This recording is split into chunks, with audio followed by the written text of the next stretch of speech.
seemed like I was progressively getting shorter of breath and no energy or anything, and then it got to where I tried to breathe and it just feel like I was going to hyperventilate. I just had to take little short, quick little jerky breaths to really feel like it could go away. It'd sort of disappear, and then right back it'd come again, and that's when I knew that I really had to do something. So the big issue with Mr. Miller is actually there's three main issues. Number one is the aortic valve did not open, okay? So it's a very tight door that leads to all of his blood flow from his heart, and that door was stuck. It wasn't opening, and because of that, his heart was very sick. On top of that, he has severe coronary disease, so he's not getting enough blood to his heart muscle itself. He only has one out of his three blood vessels that's still intact, so he wasn't providing his heart with much blood. And because of that, his heart, number three, is extremely weak, okay? So it just wasn't beating very well. You know, I'm really upfront with patients. I think still the gold standard and what patients should be striving for is to have a surgeon like Dr. Talbot come in and say, hey, you know, we can repair this surgically. We have 40 to 50 years outcome data on it. The valves hold up, they're good. I think TAVR is for that unique subset where, like Mr. Miller, where, you know, he's got hanging on by one graft, his heart's working at a third of the capacity it should, where just the chance of him surviving open heart surgery are less than ideal, and, you know, supersede what we're comfortable with, that this provides an opportunity where prior to this, you know, patients were really we started going down the road of hospice with patients because there's not really good medical therapies. What I do with the patients is I as one of the valve clinic providers, is I sit down and I discuss with them what they have and why it's important. I tend to draw a lot of pictures because it's sometimes hard to conceptualize, well, what's the valve and where is it and why is it important. And after we establish that, we talk about what the patient wants, okay? There's a whole host of other testing that needs to be done. So I help arrange and order all the preoperative evaluations. So heart catheterizations, transesophageal echocardiograms, lung tests, neck tests, and some basic labs. And after all that is complete, I bring the patient back and we talk about all the results of all this different testing. So what did this show? What does this mean? And what is my risk for any type of procedure, whether or not it's an open repair versus transaortic valve versus, you know what, we think the safest approach is to do nothing at all. The first critical part of the case is getting access into the femoral artery, which is where we deliver the catheter through which the valve will go. And this catheter that we use to deliver the valve is so large, it's as large as many individuals' arteries, so the access has to be perfect. Then our next step is to really determine by fluoroscopy what is the optimal angle that we want to deploy the valve. We use different landmarks to try to figure out the best way to align so we know we get the valve in the precise location. The next step is to get our delivery sheath up into the aorta so we can get ready to bring the valve up and around. And then once we get the sheath in, the first thing we do to just really help get us enough room to secure that valve is we take a balloon and balloon the old stenotic valve kind of off to the side to just allow us a little bit more room through that to deliver ultimately the valve that we want to deploy. So once we do what's called a balloon valvuloplasty, then we bring the valve up and around, and again using those angles that we determined on the cine screen, deploy the valve. The valve is manually crimped onto a balloon, and then we bring that into the aortic orifice where we want to deploy that. And after, again, determining using the landmarks we set up and taking some shots that we have it at the right place, it's a coordinated series of manually having the patient, the anesthesiologist, hold the patient's breath. We pace the heart at over 200 beats per minute to basically cause temporary cardiac standstill because we don't want the heart to continue to contract and maybe push our valve out. And then once we have that secured and we feel we have the heart on a standstill, then Dr. Talbot and I, in a coordinated fashion, deploy the valve, being sure that it kind of makes subtle movements to get it in the right plane. And then once we do that, we do some follow-up with Dr. Cordoville with his echocardiogram to kind of make sure the valve's well seated, make sure there's no leak either through the valve or around the valve, and we do a couple other pressure measurements, and if we like our result at that point, then we're done. Then we kind of remove our equipment and sew up the artery from the arteriotomy hole from the catheter. A normal aortic valve has 3 leaflets that when they close form what appears to be, if you look out in cross-axis, like a Mercedes sign. And as the heart pumps, they flower open and leave a large open cylinder tube for which blood flows. And then between heartbeats, it closes again to prevent back leakage of blood from the aorta back into the heart. With the SAPIEN valve, it's an ingenious construction where they take a stainless steel stent frame that has the ability to be crimped on a balloon and has the properties that can be fully expanded on a balloon to lock into the heart, but yet maintains its strength so it doesn't collapse within the pressures of the heart itself. Inside that steel cage is a valve that is made from bovine pericardium.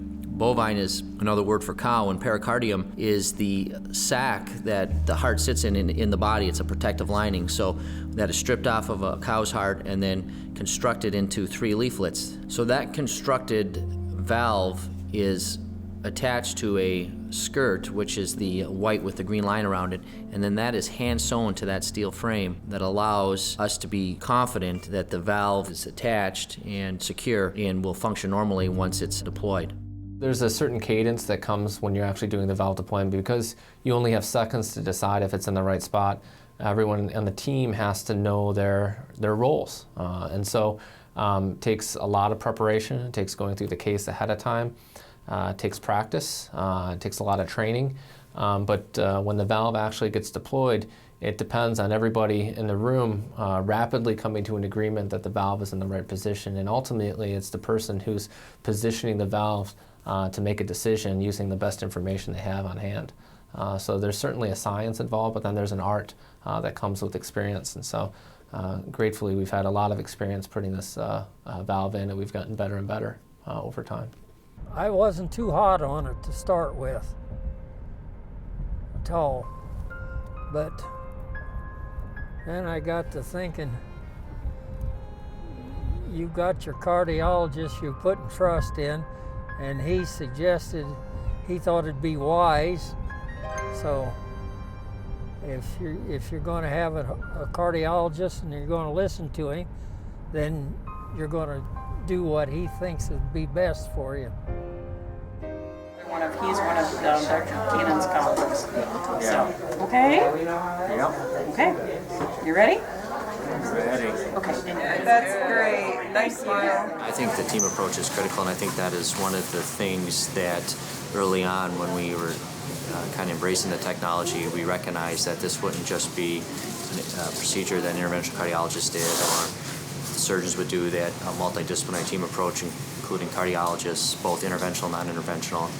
Cardiac anesthesiologist is critical to the procedure. Interventional radiologists, radiologists that can read our CT scans, and then the surgeon, because there are so many moving parts and so many things that go into consideration to determine whether somebody is a candidate for TAVR.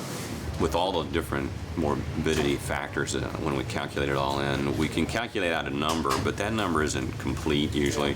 So our STS score for him puts him somewhere around 10% risk of not surviving an open surgery.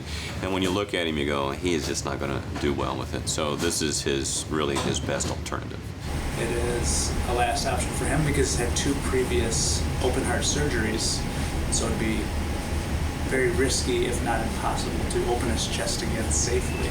So this is really the only option for him to repair that valve so he can get back to a volume like that. That's part of our job is coordination, making sure that the whole team is here. Teamwork comes in special hours to work these cases. They're all trained in these cases. They've been with the case since the beginning, since they started doing the TAVRs. Jack and I will be prepping the valve for the procedure today. We'll be crimping the valve onto the balloon delivery system. So that'll be our job for the case today. I am here. Now we can begin. I'm a nurse in the room, and I'm also pacing at high speed rate to stop the heart during the procedure when you deploy the valve. So I pace his heart about 180 to 200 beats per minute, and it pretty much just quivers the heart so it holds it still enough that we can place the valve. I'm the CST for the open heart case. We're just going to set up, we're going to prep, we're going to position, and then we're going to drape. Then cath lab takes over, and they start their roll. Now for the next about half hour, she's going to be setting up all this equipment, and then we'll come in and set up our equipment.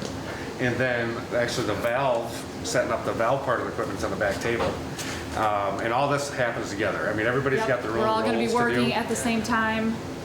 BB here, she's going to be the circulating nurse in the room. She coordinates everything, makes sure everybody's happy, makes sure everybody has what they need. Absolutely. I'm here today as support for the cardiologists and the cardiac surgeons. Primarily, I'll be kind of a satellite lab today. I'll be running blood gases, test, check the length of time it takes his blood to clot, electrolytes, glucose, things like that. So we can do them right here in the room. We don't need to send them anywhere. During the procedure itself, I run the transesophageal echocardiogram, so my job is to tell them what size valve we should use. Is there anything else that we need to be worried about? Is there any issues with the aorta ahead of time? And then also with the valve deployment. So while they're trying to position the valve using an X-ray, I'm helping them position the valve using sound waves through the esophagus or the food pipe. So in addition to what they're using, I'm saying a little bit more, a little bit less. I like what it looks like, and immediately surrounding the valve deployment, I tell them, is there any leakiness of the valve afterwards? Are there any potential complications? Are any other valves or structures of the heart injured? To help them decide whether or not the deployment was a success or whether or not we need to do something different. That is probably one of the strongest things about our program here is that just the cohesiveness of the team taking care of the patients, of these patients, because they are critically ill. What is your preference on the rep for the Just standard. Standard? Yeah. We can do a standard prep. How we do it? Yeah, buddy bars might be coming down. I got him. What are you looking for?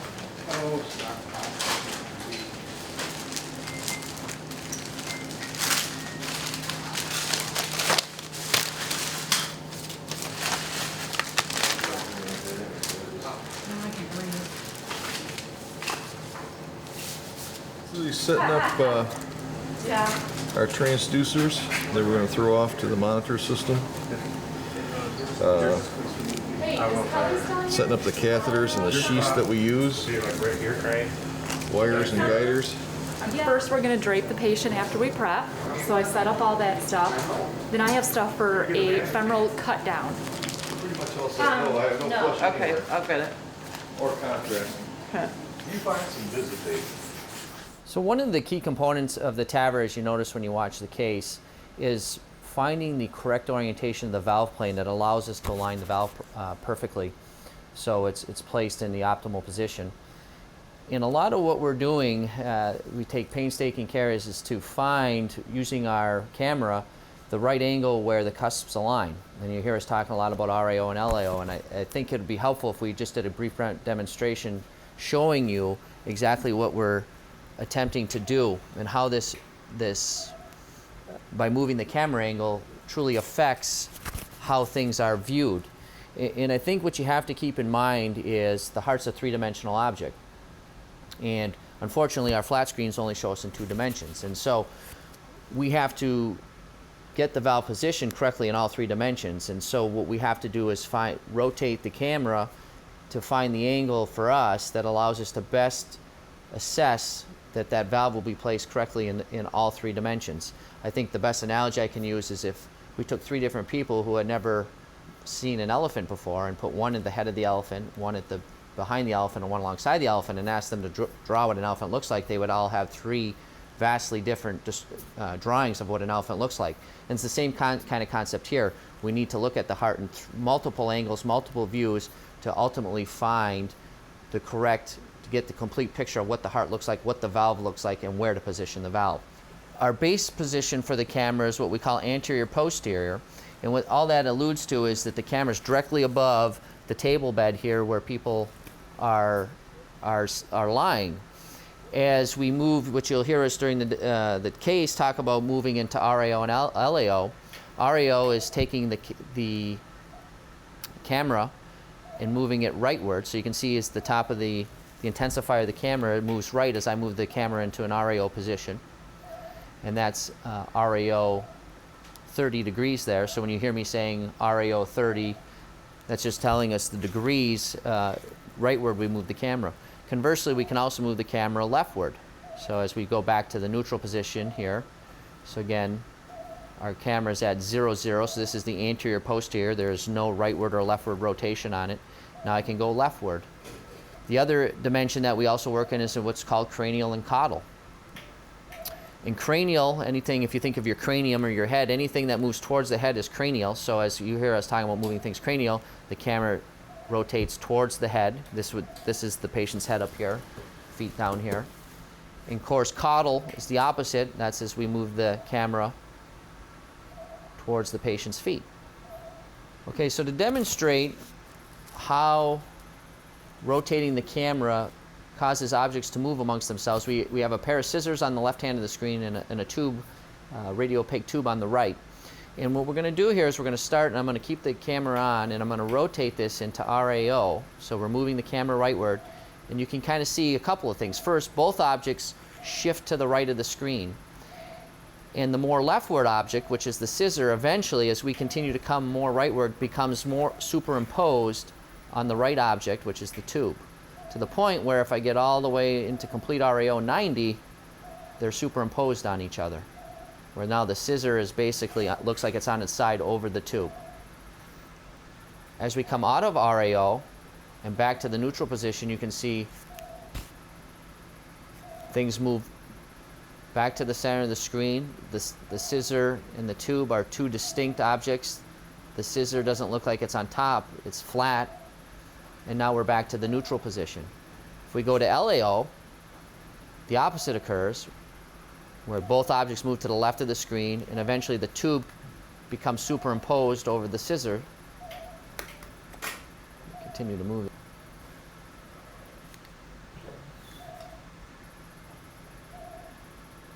As such, now if those were the same object, it would be impossible to distinguish one from the other. They'd be superimposed. And so that's why we take such painstaking view to be able to see all three cusps of the valve, because they are the same structure. And if we don't have the right angle, they're superimposed on each other, and we could potentially miss one during the procedure. The last thing I want to quickly demonstrate is the cranial and caudal. So as I move the camera cranial towards the head, you'll notice the objects start to drop on the screen and move downward on the screen. Conversely, as I come back to neutral here and get them back in their original position, if I move the II caudal, or the camera caudal, things start drifting up to the top of the screen. And so this is an instrumental part of the case. It's an instrumental part of anything that we do with endovascular or radiologic techniques to allow us to optimally deploy and know that we actually have the correct position for any of the objects or any of the procedures that we may be doing in the fluoroscopy lab. Okay, so 1018. Hi, there he is. All right, Mr. Miller. Yeah. Here we are. Fresh off getting some new IVs put in, a new IV in his neck and a new IV in his wrist. And we're ready to move over to the operating room table and go to sleep. All right? Mr. Miller. Here for a glass of cold water. I hear you, man. We're going to have you scoot over to this table over here to your left, okay? Yeah, Okay, we're ready when you are. I ain't got much say in this. We're here with you. Okay. Ready when you are. Yep. Come on over. You're going to totally You can do transfer it. bed. There you go. Nice I'm job. going to untie your gown because it looks like we're still tied Yeah, up. I just got that one warmed up and you put me on a I cold know. table. I know. Can you go north a little bit for me? Bend your knees and come up. Yes, if you're gonna slip one on me. I'm gonna put it on you, bud.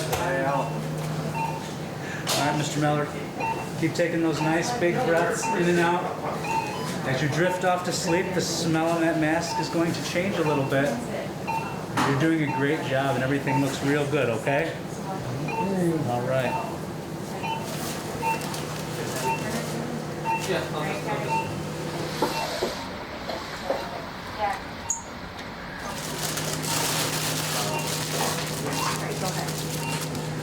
Good morning. Welcome to McLaren Northern Michigan. We're excited to have you here with us to do it as we Twitter here at Transfemoral TAVR. I'm Jason Ritchie, one of the interventional cardiologists here, and one of the 2 cardiologists who helped with the implantation. Dr. Cannon, our head cardiologist and director of the program, isn't here today and wishes he could be, so a lot of good wishes out to him. Immediately across from me is Dr. J.D. Talbot, our cardiothoracic surgeon, instrumental in having this program as successful as it is. He also leads our transapical program. Next to him is our surgical assistant, Jeff Fox, another member of the team.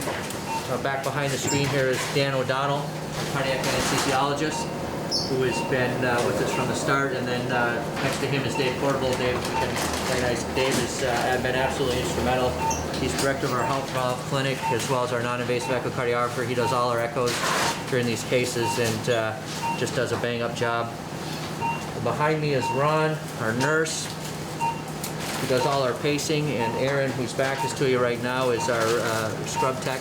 And then we got BB here, Summer, who's our circulator. So it's been our team from the get-go. We've done darn near 30 now and done well. And so we're excited to show you how we do it here in McLaren. We're going to start here today. We're going to go left-sided access. We're using a 26mm valve, which is the larger valve, so we'll need the larger sheath. So we're going to get access both at, how we like to do it is we get access just with a 6 French sheath in the left groin, and then we move over to the right side where we'll get a 7 French arterial access, which we typically get pressure off of, and then a 6 French venous access where we do our transvenous pacing. So we'll start with that. We'll show you our pre-close technique. We have tried to, by and large, go percutaneous from the femoral approach as best as we can. I think we're all in agreement it expedites early ambulation, which tends to get our patients out of the hospital quicker. I was mentioning earlier some of the team that our last patient we did, she was 92 and we sent her home the next day, which is just astounding that can happen. So we're going to do a percutaneous approach here. We've reviewed the CT scan. We think we can get it done. So we're going to start with access and we'll keep you posted as things go. What is it? Am I just pushing already? You usually see that much calcium on the Maybe you're right. lateral. So. No. All right, guys. So a lot of times, particularly when we are concerned about access, to get it perfect, because it's a key part of this, we will use ultrasound to kind of guide us, and then we'll direct visualization puncture into that artery, which just assures us. We feel it reduces complications. And I think there's some studies that would agree with that. Micropuncture wire, please. I think the other key part to good access is, particularly with the pre-close technique, is having a nice, generous subcutaneous tract so your suture don't get caught up in them. So we're pretty aggressive here about making a decent subcutaneous. And we'll expand that even more here once we get our sheath in. I don't like to do it over the needle very much. Whenever you're ready.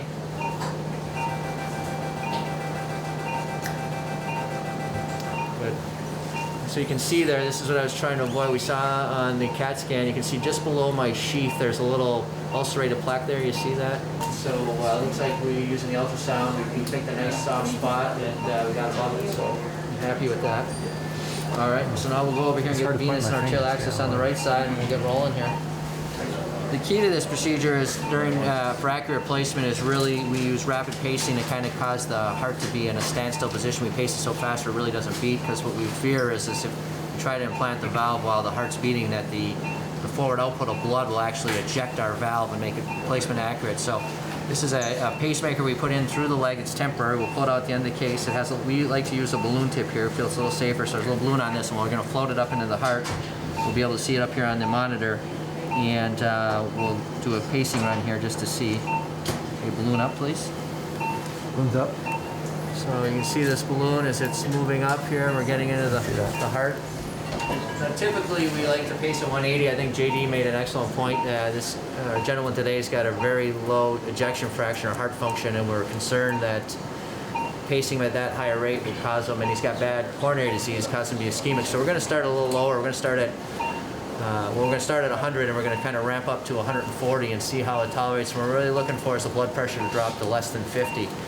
On whenever you're ready, pace at 140. 140, coming on. 1 to 1. See how the pressure drops. Down, coming off. Okay, off. It's off.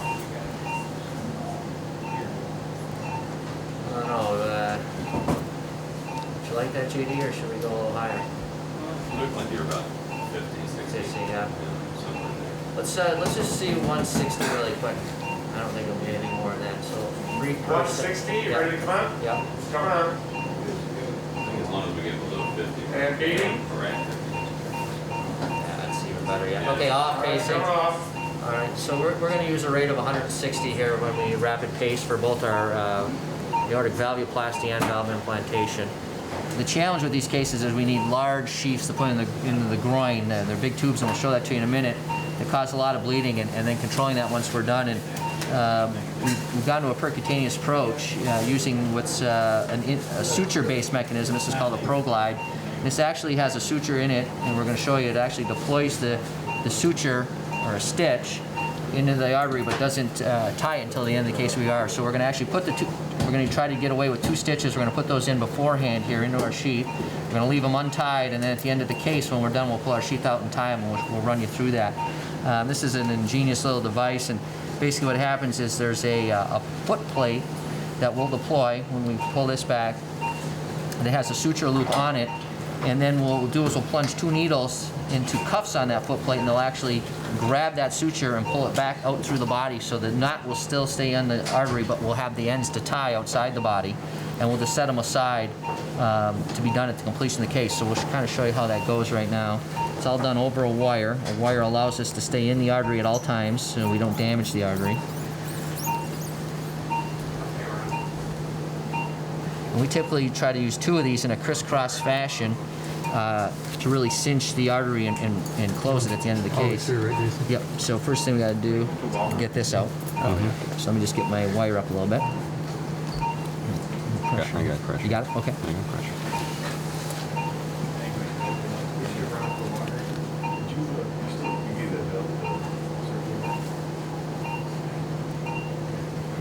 And you're going to see our wire come, Jeff, and if you'll just grab that wire for me, and then I'll run this up. And this is hydrophilic, so it's got a very slippery coat on to kind of, so it's atraumatic to the vessel, so I actually use a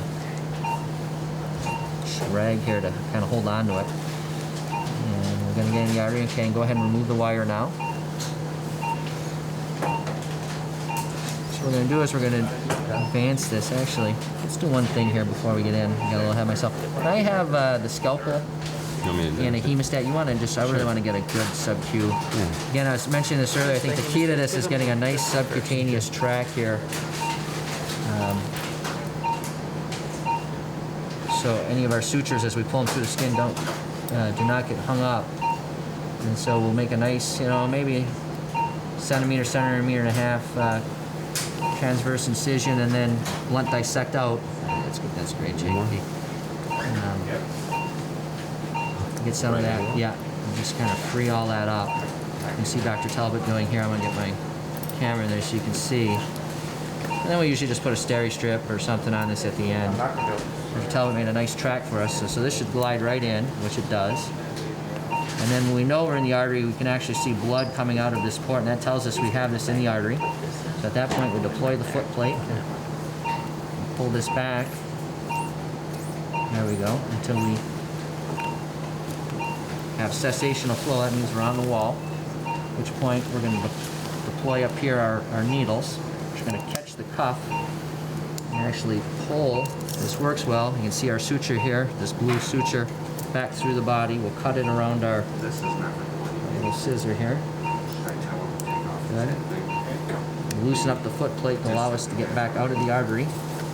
And now you're going to see our stitches. Our suture lines come out here. There's a white and a blue that we keep track of.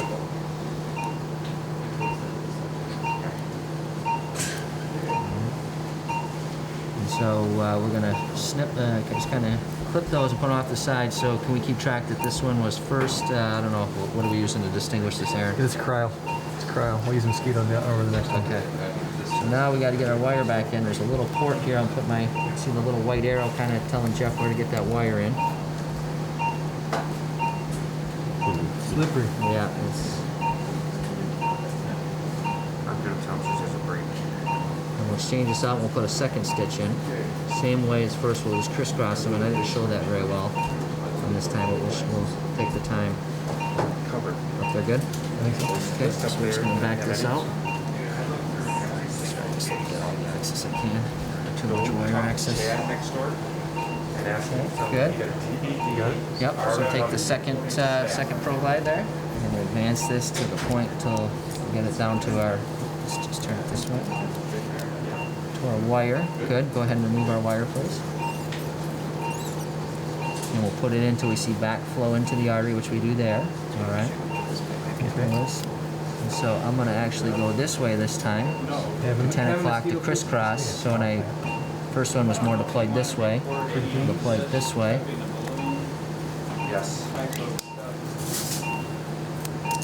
So that crosses them, and that just kind of makes it, we believe we get all four corners of our arteriotomy site. Mosquitoes number 2. And there's our sutures coming out there. And then Aaron, we'll just need an 8 French sheath here to boot. All right, so now we have that pre-closed. I'm gonna leave that be here for a little bit. Wire out or in? You can take the wire out, yep. Absolutely. Wire coming out? Is this a flush? Let's flush this. And our next step here, we're going to take a pigtail catheter, we're going to run up the aorta, and we're going to try to find the ultimate angle where to deploy this, and we'll explain it as we're going through it. This is another crucial part of the procedure where we actually spend quite a bit of time on. Good, so that's our pigtail catheter. We'll show you that here in a second. Let's hook it up to the injector, please. Flush. And sometimes when we do the diagnostic cath, we'll actually try to, which all these patients need beforehand, we'll try to figure out the deployment angle. In this case, it was not done. The guy had some renal insufficiency at the time of the cath, so they just kind of bypassed that step. So we're going to do that now. And we usually, if we don't know, we'll start at a straight AP view to kind of get some landmarks and go. Flush forward, please. So we're just doing a wet-to-wet connection here. Make sure we don't have any air. Back towards you, please. Okay, back. Come back. There you go. There you go. Keep going. Clear up here. I'd like it set 12 for 1, please. 12 for 1? I think it's important we take a minute just to get everyone orientated to what we're actually visualizing on the screen.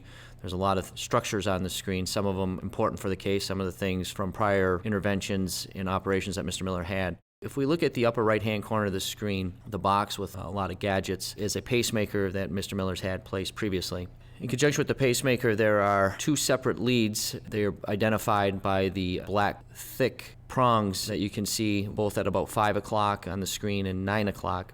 Additionally, the figure 8 wire loops that you see down the center of the screen are his old sternotomy wires, which is what we use to heal the sternum after open heart bypass. If you look at 12 o'clock, there's a small rectangle-like structure. That's Dr. Cordoville's TEE probe that allows us to visualize the valve using echocardiography.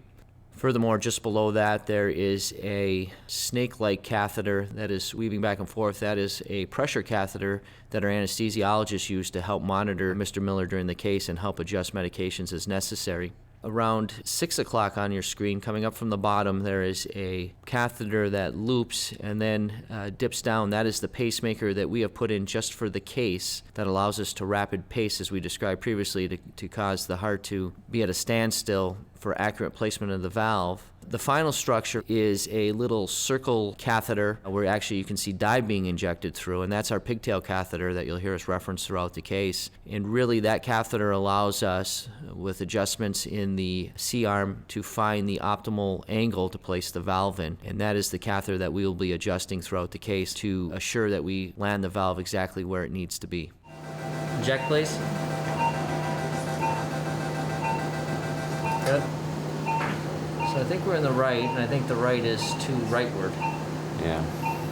You know, it's kind of over the non-coronary cuffs there. But the non-coronary cuffs, a little bit I see, I think it's high. That looks a little high. So we're trying to align, ultimately what we should see here is there's 3 cusps to the aortic valve, a non, a right, and a left. And right now our pigtail is in the right coronary cusp, which is where we want it. And ultimately that should sit right in the middle. So we should see 3 little humps, almost like a W. when we're done. And right now we're not quite at the right angle, and so we use the rule of follow the right cusp. So we think our right cusp is a little high, so we're going to add a little cranial to our II. So let's go 5 crani. We think it's a little rightward, so we're going to add, I think it's quite a bit rightward, so we're going to add 10 REO to that. So we're going to try this view. So 10 REO crani 5, and we're going to see what we get. Inject.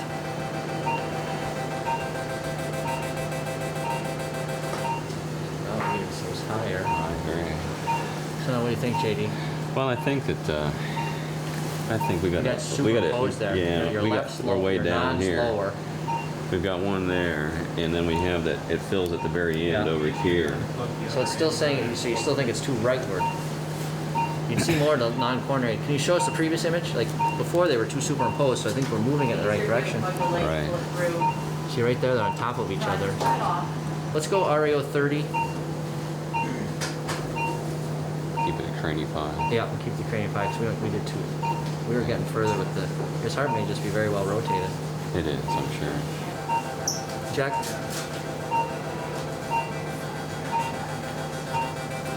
So that's our best injection of seeing the cusp, because now we're dead center. So here's your left. Yeah. I mean, here's your non. I'm sorry. Here's your right. And it's a little low. And then it finally fills in at the end. Yeah. So there's non. Yeah. Right, and you can see left over here. Yeah. So I think you got them spaced out pretty good. Yeah. I just think we're a little too low with it. So maybe takes that cranial off. Let's just go straight REO. Jack. It's looking pretty.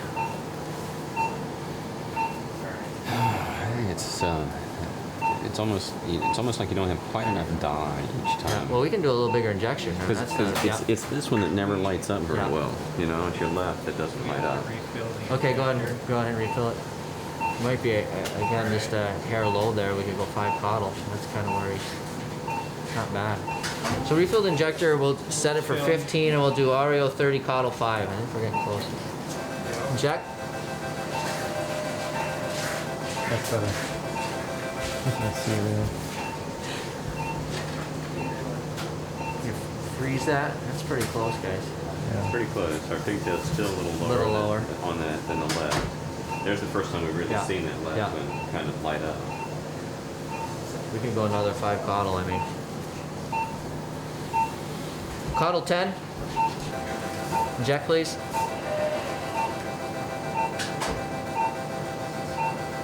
That's pretty good, actually. Brought that up a little bit. Left. Yeah. Yeah, you see a little bit more of the non than the left, but we're in the center. I mean, the left's out here. I think part of it's not just you're not filling it. Comfortable with that? Yeah. Okay. So that's going to be our deployment angle, REO 30 caudal 10. All right. So at this point, let's get our big sheath lights on. And let's get the eye out of the way, and we're going to start putting our sheath in, and then we'll do our valvuloplasty. So this is a series to get this big sheath in. We kind of slowly introduce bigger, what are called dilators in to kind of stretch the artery a little bit. And so that goes pretty smooth. So let me have you let go a second, Aaron. Okay, so that's 16. Now we're going to go up to 20 French. Again, these are coated. They're very slick, very atraumatic to the vessel. You can see, despite it being big, it goes pretty easily for him, which is encouraging. Actually, let's leave that in so you can rest your hands. I want to show him the sheath. Can I have the sheath, please? So this is actually the deployment sheath. This is 24 French, so about 8 millimeters in diameter through. So this is our working part of our sheath. This just helps transition into the artery. So you can see this is quite big, and so we don't like to just put that in, and so we've been kind of seriously stepping up. So we're going to put that in now. Go ahead, Danny, if you wouldn't mind giving 10,000 to heparin. Heparin, 10,000.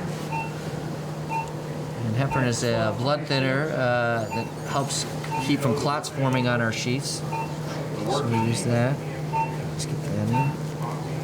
Okay, good. That went pretty. You can see our sheath here going up. The circle is actually the end of the sheath. The kind of pointy part is the dilator.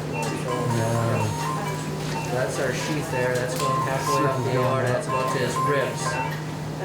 After that, we will pull all this out. And there's our sheath. So first part here is we have to get a wire access into the heart across that stiff valve that we can deploy all our stuff. So Keep going, keep going, keep going. I have it. we like to use a JR4 catheter Dr. Talbot's running up. I was trained to use a stiffer wire. Dr. Cannon, one of our partners here, did a paper a while back, showed using a glide wire gets across the valve quicker and less fluoro time, so we've kind of adopted that here. So we're going to use this wire. I'll let you go. I'm going to shape the catheter. That's wire. Ready for fluoro? Yep. Okay. Lights down. Catheter kind of rotated on you there, JD. Yeah. All the actions right through this catheter here.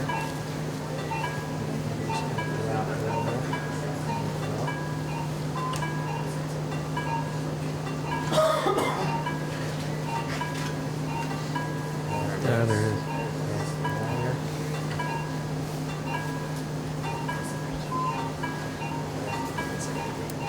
Once you get the catheter in,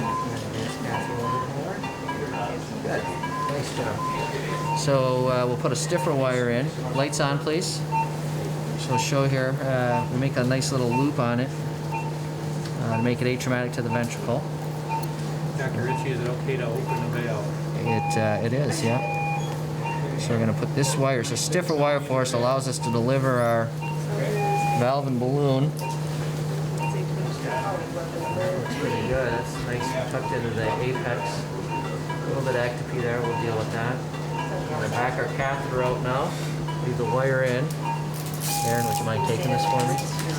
Aaron's going to show you the rest of that. We're going to keep an eye on our wire here, make sure it doesn't move. That's critical to the case at this point. So this is the valvuloplasty part, which Dr. Talbot's going to do. So let me just, lights on. So this is a balloon. We have an insufflator here. This is in its crimp position. We're going to run that across the valve and expand it. And we'll kind of, for lack of a better word, crush the old valve out of the way to some extent to just give us more room to put the new valve in. All right, so here's our balloon. Here's two markers that show us the beginning and end of the balloon. Our valve's right in here where our pigtail is, and you're going to see this balloon go up here. We do it in a cadence. So we're going to do a brief time out here, make sure everyone's on the same page. So Dan, you ready to hold respiration? What do you say? Oh, okay. 366. Okay, perfect. So our blood's perfectly thin. So we're going to hold respirations. Ron, you're going to pace at 160. 160. When you tell me you're ready, I'm going to go up with the balloon, and we're going to go from there. So is everybody ready? Yes. Ready. All right, hold respiration. Holding. Pace at 160, please. Pace at 160. We are pacing at 1 to 1. Going up with the balloon.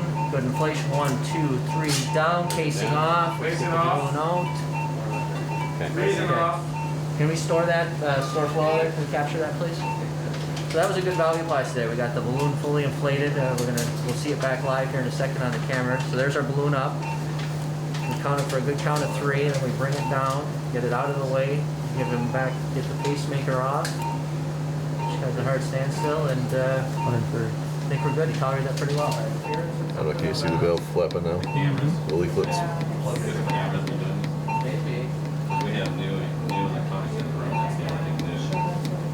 Here's our valve crimped on our balloon. Here's the balloon. There's the valve where my finger is. Tim, can you show them what we are verifying that the valve is positioned on the balloon correctly for a percutaneous femoral approach. So we're looking at this green suture line, and it needs to be distal for the femoral approach. If we were going apical, it would be turned around, and the green suture line would be facing the other direction. So now we're ready to continue. This is the part that will go into the heart, right? And then Correct. The valve's up here. So now we need to continue crimping the valve onto the balloon so that it'll fit into the delivery system. So this is our crimper. We're going to position the valve in the crimper. Yeah, because here's where it becomes important. We're going to continue crimping down. We're going to finish crimping our valve and camera. Dave's going to tell us how we're doing with AI. Still up. Still up? Okay, good. Dan, do the same question like that? Now we'll release the crimper. The valve now is crimped tighter onto the balloon, but we're going to continue crimping the edges of the balloon in the valve.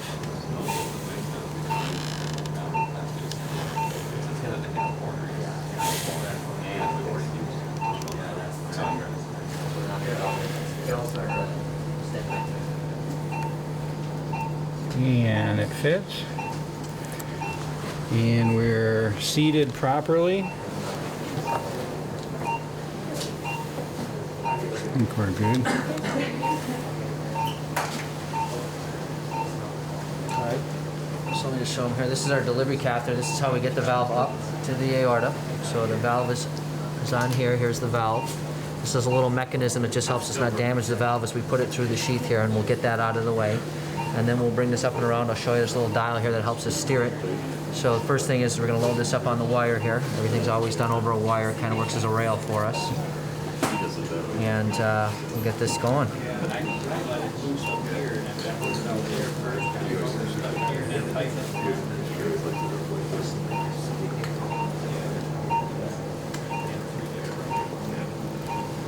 I'll show you here. So we just kind of plug this in. You got wire? Plug that in. It allows us to get this in, and it takes a little bit of mustard, but get that back. Okay. Lights down, please. You got wire for me? Let me actually let me have you come AP, please, and down to the belly. We're gonna watch this come out and up and around. So here's the end of our sheath. You're gonna see my catheter with the valve come through that here shortly. There's the wire coming through the sheath. There comes the valve. Can we mag down, please? I can tell it's showing you. Mag down one, please. And I'm gonna have you go LAO. All right, good. So I'm advancing here. And now with my hands, I have a little dial that helps you make this turn. How's our wire doing? Rotating and bringing this across. Once we get around kind of the candy cane there, we call it the candy cane. Good. Okay, now we're going to go to our deployment angle. So off fluoro, RAO 30, caudal 10, please. And so there's our valve. What we're going to do here is we're going to bring it down.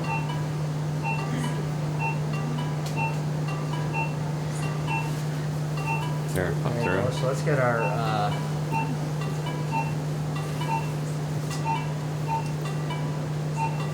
sheath back here a little bit. There you go, right about there. Yeah. Okay, Dave Hunt, you're here with me, right? Yeah. You like where that sheath is? Dave Hunt? Yeah. Yep. You like where that sheath is? Okay, so we're going to do an injection here. See how we're pressure doing, Dan? We're at 90. Okay. Where's our pigtail? It's behind it. All right, are we ready for a 15 for 1 here? Yes. Inject, please.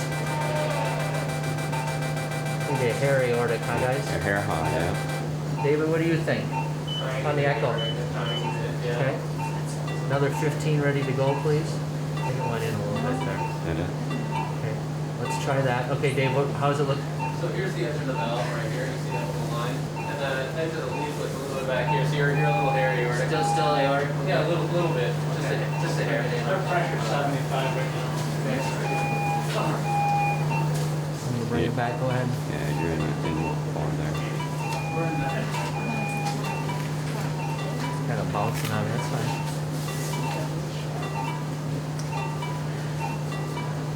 Get that wire right in. Okay, Dave, where are you now? We've had so many things move. How does that look to you, Dave? Pretty good. I mean, All right, let's do an injection here. You ready for the injection? Yes. Inject. I think that's pretty good. Maybe a hair Just high. a hair, a millimeter. But when we stop the heart, it usually goes comes out. up. Okay, so we're gonna leave it there. So let's make sure we got our cadence. So we're gonna hold respiration. At a pace of 160. JD, you're ready to go up halfway. I am ready. Do we have the injector loaded with 15 again? yes, we do. Once we're halfway up, we'll do another injection. If I like where it is, I'm going to tell you to get the pigtail out. JD to go all the way up. Okay. Okay. Hold respirations, please. Hold respirations. Hold it. Pace at 160, please. Pacing at 160. 1-to-1 pacing. Heart way up. Inject. Come back a little bit. Okay. Up. Up. All the way. Pigtail. Pigtail back. 1, 2, 3. Down. Pacing off. Pacing off. Balloons down. Balloons down. reduced double wire across, so our valves. Let's show the camera here what we did. Can we replay that? Can we store that first? That was all in the storage. I knew my city wouldn't be that long. So here's our, while Dave's looking at our valve, when we get to that, here's our valve, and we're trying to get it positioned appropriately, and here we're moving it in a little bit. It seemed a little bit too high up. We want it 50-50 around this valve here. We're going to show it to you again. So this is the edge of the valve. We want about this in the middle. We feel we're a little too high, so we pushed it in a bit. Now we're pacing, so now we like where we're at. We do one more injection to make sure it hasn't moved, and I'm glad we did it in this case. You're going to see this in a minute, and actually it was too deep now. It looks like about 3/4 of it in the ventricle, and only a quarter out, so I pulled back. It became too much. We put it in the middle. We like that. Up, we count for 3. This is the balloon inflating the valve. 1, 2, 3, down. Get the balloon out of the way. So there's our valve. You can also tell that the valve plane is right because the valve is perfectly square with all the cells. Yep. We're concerned after we deploy the valve is leak around the valve, because we're not, as Dr. Talbot's able to do, is sew it in and get good seal. And so what Dr. Cordable's doing right now with the echo is, Dr. Talbot's pointed out there's a little bit of a leak. Here's the valve, and then we're looking at this little flow right here at the top. See that little blue thing right there? Right at the very top. So at that point, this is a success, especially as sick as this guy was. We didn't really get into that, but we'll talk about that later. So here's the balloon that was the valve was on that we deflated. Dr. Talbot's going to show that to you. And the last part here, we don't need the clear part. Pacemaker, I don't think anymore, do we? Any reason to need the pacemaker, guys? Nope. Okay. You want to call Will back and Okay, we're going to take our pacemaker out. And our last part here is I'm going to have you go AP, please. What we still worry about is our, and if there's been any arterial damage with the sheath on the way up, so we're going to take a picture here. Check, please. Go back. Looks good. Let's just take a look at it, make sure we're happy. So a lot of that dye doesn't even go in. I guess we have to count it. So we're just looking here to see if we see any dye leaking out into the pelvis, which we don't. It stays all in the lumen. I think we're good here. All right, so we're going to show you how we close these. We're going to tie these knots that we put in before. Which is our first knot deployed again? Big one. Okay, can I just have Isn't that the big one? Big one. Yep, big one, yeah. Big number 1, little number 2. Yeah, but the number 2 is down and around over here on the side. I'm just going to wet them more. Wasn't it? Because he rotated it, I think. Yeah. There you go. Yeah.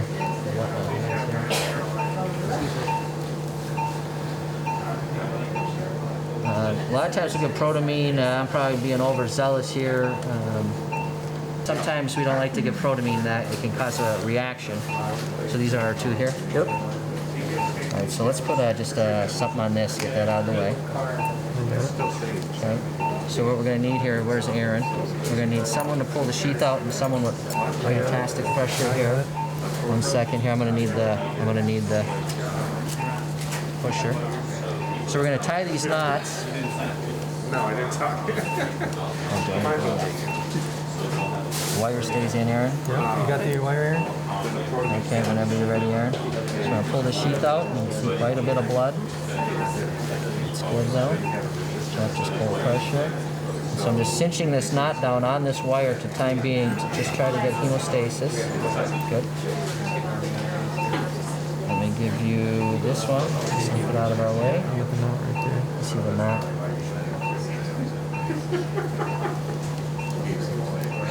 And why we keep the wire in is this: if we don't like the kind of seal we have, we can allows us to put another perclose in to try to get seal it through. I'm gonna have you let go in a second here. I just want to see how bad it is. Go ahead and let go. It's pretty still very brisk. Okay. Give me a third perclose just to be safe. Third perclose. You got it okay with pressure yet? I'm good. So let's hemostat this one.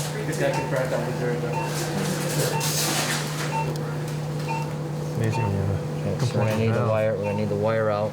Ready? Yep, and we can use a J wire coming back in. It's gonna be impossible to get that back in there, but Goes in, right? yeah. There you go. You got the floor.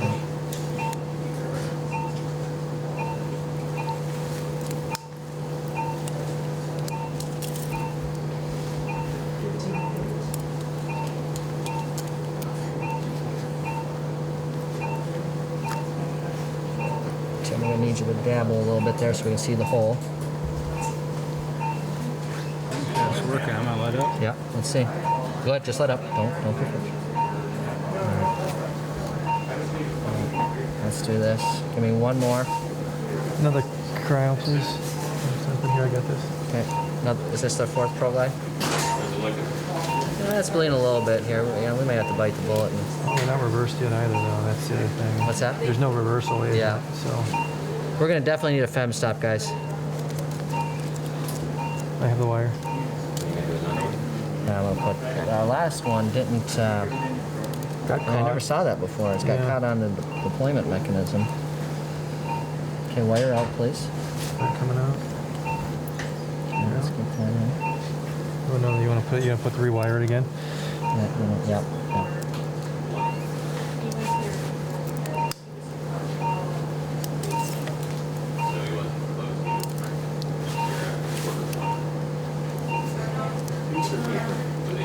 Just a sec. Okay, Tim, show me what you got. Just come on right up.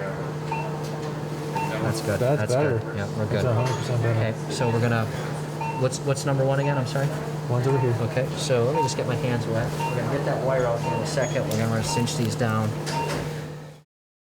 So things went really well. I was worried about him. He was really sick. A lot of his arteries already plugged, and so when we just put a lot of stress on it, but he did remarkably well from a heart standpoint.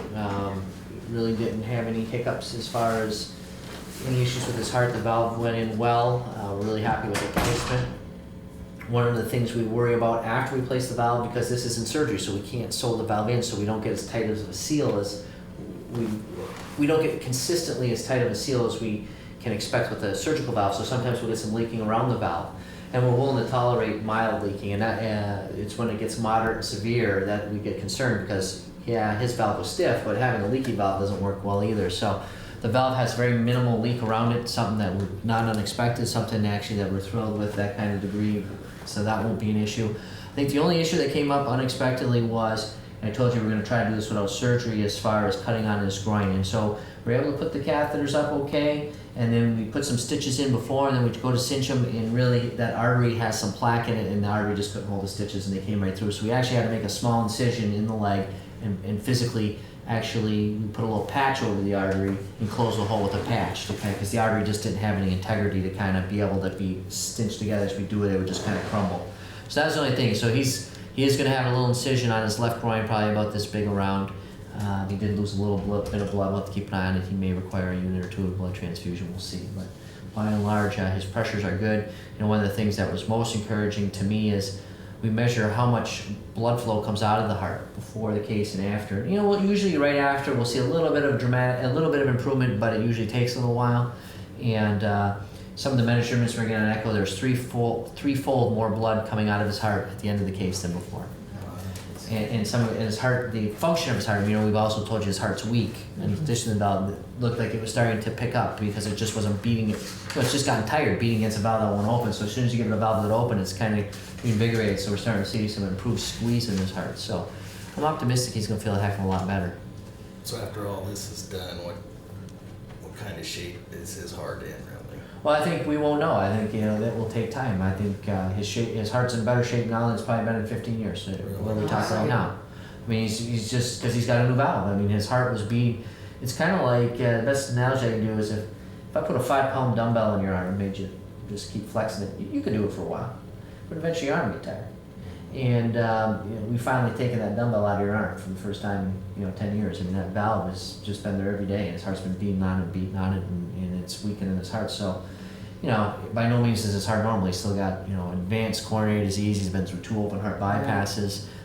Only one of those bypass grafts are open. So, I think he's better off than he would. How much actual recovery we get, how well he'll feel, I think time will tell us that. And I think it'll take us up to 6 months. I think after about 6 months, we'll really know where he settles in. But I'd be shocked if there's not some significant improvements. Hey guys, there he is. Doctor, I saw you saw Dr. Kanicki yesterday, huh? Yeah, he was gracious enough to call me and tell me things have been going pretty well. He was very, very pleased, so that was awesome. So how you been doing? I think I've been doing great. Okay. I think technically the case went really well. Both Dr. Talbot and myself were able to get through things pretty quickly. We did have an issue with the closure in the groin where our stitches weren't able to take hold, and so having JD right there, being able to primary repair the artery was instrumental to minimize blood loss. I don't think he would have been able to tolerate a lot of blood loss. No, you look 100 times better than you did when we saw you a couple weeks ago. His post-operative course was rocky. Our first couple of days, we had a hard time getting him out of the intensive care unit. He was critically ill, needed some advanced kind of support measures to get him through, including putting a small pump into his leg to kind of help offload his heart for a couple of days. Mr. Miller exemplifies just how sick patients with aortic valve disease can be. And in the past, they would just be basically sent home to die. That, I'm sorry, there's nothing we have to offer, you're too sick. And if it wasn't for this new technology, Mr. Miller wouldn't be with us. And unfortunately, we didn't get to his valve until pretty late in the course. And so it was a little bit touch and go in terms of trying to get him out of the hospital and get him well. We often see the course to success with these cases isn't a straight trajectory up. There are some dips and valleys along the way, but the ultimate goal is to get to here from here. And I think we did that. And, that's what makes these cases particularly gratifying. The amount of improvement in him in 30 days is just astronomical from what he was able to do to what he's doing now. Excellent. Last time. I like to go out and mess around in the garage and stuff, which before we was moving stuff down to the other garage, and I would work about 2 minutes and I was done. I had to sit down for about 10 minutes, and now I'm looking forward to being able to do a little something out there. These are the cases that make this procedure so satisfying, is that you see people on death's door who really might not have weeks left to live, and then they come back in and they're dancing with their wife in the clinic, or they couldn't walk or even to the bathroom or shave, and now they can chop wood in the barn and go back to doing all the things that they used to do. So it's a transformative procedure. You really see some huge results. Starting a new section of my life, I guess.